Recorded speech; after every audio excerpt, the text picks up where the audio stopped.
नमस्कार साथियों, Suryanagari unique law classes के यूट्यूब चैनल पर मैं डॉक्टर उर्मिला राठी आपका हार्दिक स्वागत और अभिनंदन करती हूँ। सफलता के इस आरजेएस की कड़ी में आज फिर से एक मुलाकात करवाती हूँ, लेकिन इस बार मुलाकात थोड़ी चेंज होगी। हमेशा पहले स्टूडेंट से मिलाती हूँ, इस बार थोड़ा डिफरेंट चलेगा हमारे यहाँ, क्योंकि हम स्टूडेंट के बाद पहले उनकी मदर से मिलवाएंगे, क्योंकि ये नहीं होते तो आज बागचंद जज नहीं होता। तो सबसे पहले सम्मान माता जी का, प्रणाम, फिर पिताजी का। आप इधर जी मैं सर, क्योंकि वो कहना बागचंद की सफलता में जो सबसे बड़ा श्रेय है ना, वो इन लोगों का है। अब आपसे मिलवाती हूँ बागचंद को। सर आप इधर जी, मैं इधर आ जाओ, आ जाओ बागचंद, थोड़ा सा आ जाओ, थोड़ा सा, हाँ ठीक है, ओके। तो भाई सब लंबे लंबे ही है यहाँ पे तो। एक मिनट, ये बागचंद मैं कह रहा हूँ मेरा स्टूडेंट कम, बेटा ज़्यादा है। हाँ, बेटा ज़्यादा आपका। सही है ना? बिल्कुल बिल्कुल, बेटा जैसा व्यवहार रहना चाहिए। हाँ, ये शुरू से स्टूडेंट तो सब जगह होते हैं। बिल्कुल। तो बागचंद से मेरी मुलाकात हुई थी 2016-17 में, तब इसे फर्स्ट सेमेस्टर में था। और ये बहुत बड़ी बात है कि जो बच्चा फर्स्ट सेमेस्टर में इतना एक्टिव था कि जज बनना है, एक एक चीज़ आती थी। और मुझे याद है कि लगभग एक साल में ऐसा हुआ था, उसमें 45 सब्जेक्ट थे, जब तक उसको पता ही नहीं था कि आफ्टर 5 ईयर्स क्या होगा। और मुझे आज भी याद है कि हम नया कोचिंग था मेरा, भी सुबह से शाम तक पढ़ाती थी, ये दोनों टाइम आता था, सुबह भी शाम भी। और एक साल बाद तो मुझे याद है पढ़ाने लग गया था, पढ़ाया था ना, इससे बहुत सारे सब्जेक्ट पढ़ाए हैं, ठीक है। तो हाँ, जो भी स्टूडेंट हैं सबको ये याद है कि ये वही बागचंद है ना जो मैम हमें पढ़ाता था, सेलेक्ट हो गया। इवन एक लड़की प्रीति करके, उसकी शादी हो गई और वो भी गुजरात में। जब जैसे उसने बागचंद की फोटो देखी, पता प्रीति ने मुझे कहा मैम अभी तक पढ़ रहा है क्या? मतलब उस प्रीति के लिए सरप्राइज तक, बागचंद भैया अभी तक पढ़ रहे हैं। मैंने कहा अभी तक पढ़ रहे हैं। उसका रीज़न क्या था, वो रीज़न ये बताएगा कि अभी तक कैसे पढ़ रहे हैं, ठीक है। आप यहाँ खड़े हो ना बच्चे के साथ, चलो अब तुम इन दोनों के साथ खड़े हो, बताओगे आज अपने रीज़न।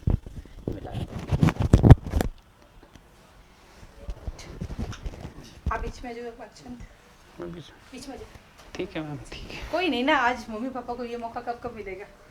हाँ जी। हाँ, तो मैम अपन ये देख रहे थे कि आप पूछ रहे थे कि कैसे कंटिन्यूटी बनी रही। मेरा शुरू से ही आरजेएस बनने का एम था, तो एक जिद थी कि बस आरजेएस ही बनना है। हाँ ठीक है, ठीक है। अच्छा,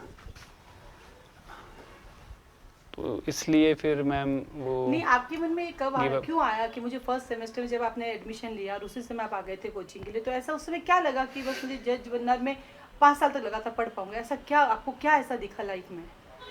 मैम मैं तो पहले बीटेक कर रहा था, वहाँ पर किसी ने बताया कि जज के बारे में। मैंने आरजेएस पहली बार उनसे ही नाम सुना था, तो फिर मैंने बीटेक छोड़ी और एलएलबी में एडमिशन लिया। और उसी समय से मेरा क्लियर था कि आरजेएस ही बनना है। तो इसी वजह से मैंने फर्स्ट ईयर मैंने एडमिशन लॉ में इसीलिए लिया था कि मुझे आरजेएस ही बनना है। फिर उसके बाद जैसे मैंने एडमिशन लिया, फिर मैंने आरजेएस के लिए तैयारी शुरू कर दी थी। तो आपको यूनिक लॉ क्लासेस के बारे में कैसे पता चला? मैम मेरी कॉलेज में वो चिपके हुए थे पोस्टर्स जो है, फिर वहाँ से मुझे पता पड़ा। तो फिर जैसे मुझे पता पड़ा और मेरे कॉलेज के पास में कोचिंग थी, तो फिर नेक्स्ट डे मैंने आके एडमिशन ले लिया था। ओके। अच्छा, आपने जब 5 साल पहले शुरू किया और उसमें 45 सब्जेक्ट थे और आपने वो सारे पढ़े, तो आपको उनको 45 सब्जेक्ट को देख के डर नहीं लगा कि इतनी सारी मैं कैसे कर पाऊंगा?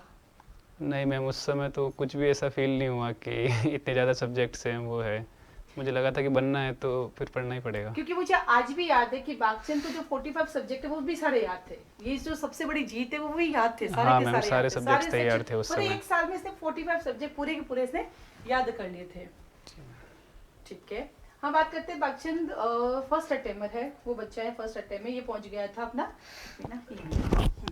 मैं आपको बताना चाहूंगी कि बागचंद का जब लॉ कंप्लीट हुआ तो फर्स्ट अटेम्प्ट में बागचंद ने जेलो इंटरव्यू दिया, फर्स्ट अटेम्प्ट में आरजेएस प्री निकाला मैन दिया, फर्स्ट अटेम्प्ट में हरियाणा मैन दिया और फर्स्ट अटेम्प्ट में दिल्ली मैन दिया।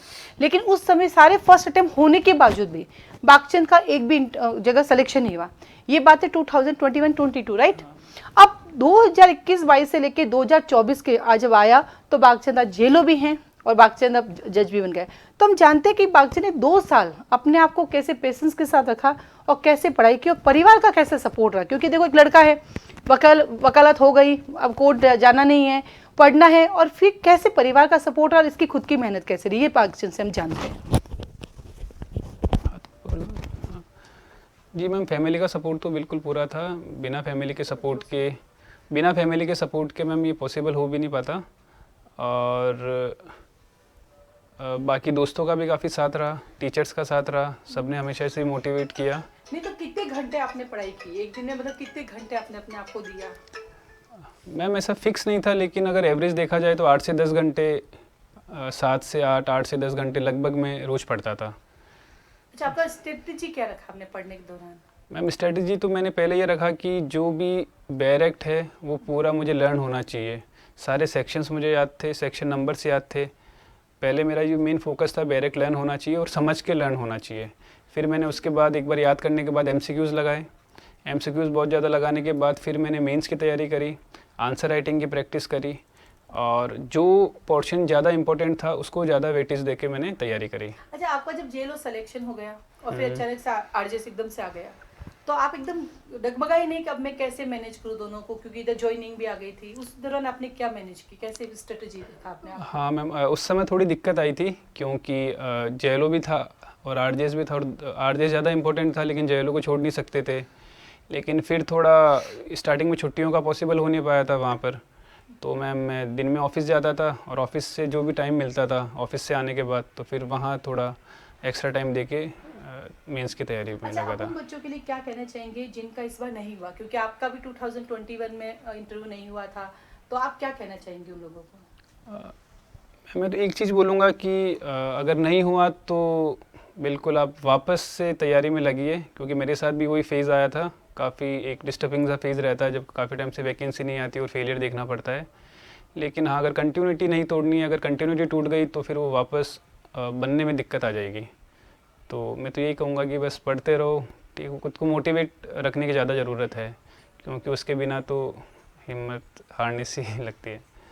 जो बागचंद को हम सब बहुत सही बधाई देते, आगे बढ़ता रहे, और हम ऊपर वाले से प्रार्थना करते कि ये सुप्रीम कोर्ट जाके ही रिटायर्ड हो। ठीक है जी, थैंक उस यू समय मैम। मैं तो दुनिया में नहीं रहूंगी, बट तुम ऊपर देखिए ना उर्मिला मैम, देखो मैं पहुंच गया हूँ, इतना जरूर करते, मैं वहां से देख लूंगी। चलिए अब हम मिलते हैं बागचंद के पापा जी से, उनसे जानना चाहते हैं, उनसे चाहते हैं कि कैसा फील करे जब उनको ये पता चला कि पहले JLO में सिलेक्शन, हालांकि बागचंद तो JLO की सिलेक्शन में खुश ही नहीं था। मेरे को ए लड़का सरकारी नौकरी मिली है, फिर उसको नहीं, मैं मेरा मत तो फोटो लगाओ, मैं जज बनूंगा तो फोटो लगाना मेरी, और नहीं लगाने दी मैंने, फिर मैं लगाई नहीं, मैं JLO का निकाला ही नहीं, मैं जज, और जज के बाद में फोटो लगा ली। तो कई बार होता है उसको भरोसा था कि मैं निकल के दिखाऊंगी, और वो भरोसे के साथ पापा जी का भी था। तो आइए पापा जी से बात करते हैं। हाँ जी सर, आप बताइए कि जब आपको पता चला कि ये सेलेक्ट हो गया, जज बन गया, बिल्कुल तो बिल्कुल आपको साहब, उस समय कैसा फील हुआ, क्या लगा? बहुत बढ़िया फील हुआ था। तो आपकी मतलब आपको ऐसे मेरा बेटा जज बन गया, हाँ। तो बहुत खुशी की बात हुई थी। और मैं तो पहले भी शुरू से जब आपके यहाँ आया था, यूनिक क्लासेस लो में एक बार मेरे को आपके यहाँ से लेके भी आया था, और यहाँ उर्मिला से शुरू शादी में से, भी हाँ आया था। आपकी शादी में भी मैं आया था, और उससे हम खुश थे, और आपके यहाँ से पढ़ाई करने से आज ये RJS बन गया। धन्यवाद देते हैं आपको और आपकी कोचिंग को, सभी को, परिवार को। जी सर, तो आप क्या कहना चाहते हैं आने वाले बच्चों को और उनके पेरेंट्स को कि कैसे सपोर्ट करें अपने बच्चों मैं तो को? कह रहा हूँ गुरमाला जी राठी जी के यहाँ से पढ़ाइए, अच्छी शिक्षा मिलेगी, और हमारे बच्चे का भी RJS में हुआ है और आपका भी होगा, और पढ़ना चाहिए। अब हम बात करते हैं मम्मी से। मम्मी कह रही है मैं तो कभी बोली नहीं, तो आज मैंने कहा मम्मी को भी बात लेके आते हैं।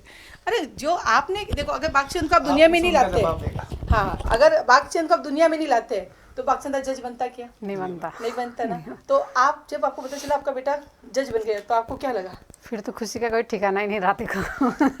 अभी आपसे थोड़ा दूध मंगवाते हो अपनी बाहर से? नहीं अभी तो नहीं। जज बन गया ना, वो कहता नहीं मैं जज बन गया, मैं नहीं लाऊंगा। नहीं नहीं, ऐसे नहीं बोलता है, ऐसे कुछ नहीं बोलता है। सीधा बच्चा है हमारा। अच्छा, आप बाकी सब पेरेंट्स से क्या कहना चाहेंगे कि कैसे, जैसे आप बागचंद पढ़ाई कर रहा था तो आपने उसको खाना बाई टाइम पे, चाय टाइम पे, तो आपका मतलब कैसे एफर्ट रख भाई, आप टाइम उसे मांगे भी नहीं, अपनी चीज़ें दी, तो आपका क्या रहा सपोर्ट उसके में? देखो पहले बात तो ये है कि किसी मांगने की ज़रूरत ही नहीं रखी थी इन्होंने, जब मन चाहता था जब आके खा लेता था ये। अच्छे से खुद ने आपको कभी नहीं परेशान किया, रात को दूध चाहता तो रात को उठ के दूध ले लेता है, खाना खाना होता तो रात को उठ के ले लेता है, मेरे को कभी परेशान नहीं किया। अच्छा, तो आप क्या कहना चाहेंगे कि जैसे बागचंद जज बना है, तो आप क्या कहना चाहेंगे सबसे कि उनके बच्चे क्या कैसे मेहनत करें, या माता पिता कैसे ना हिम्मत रखे, क्योंकि एक साल ये भी सेलेक्ट नहीं हुआ, ये दुखी हुआ, तो आप लोगों ने उसको समझाया होगा ना? नहीं समझाया था। मैं तो क्यों, सबको बच्चों को पढ़ना चाहिए, और देखो धीरे धीरे सबका हो जाता है आखिर में जाके। बिल्कुल। हाँ, टाइम ज़रूर लगता है, हो जाता है बस। तो थैंक यू सो मच, क्योंकि मेरे को ये लगता है कि बच्चे की सफलता बच्चे की नहीं होती, बच्चे की सफलता के साथ उनके पेरेंट्स की सफलता होती है। और जब एक बच्चा जज बनता ना, तो आप समझ लो उस बच्चे के साथ उसके माता पिता भी जज बनते हैं। तो आप सबको थैंक यू सो मच। अगर किसी को बागचंद से बात करनी है, आपको लगता है भाई कैसे उसने मेहनत की है, तो आप नंबर ले सकते हैं, वो डेफिनेटली आपकी हेल्प करेगा। आज के लिए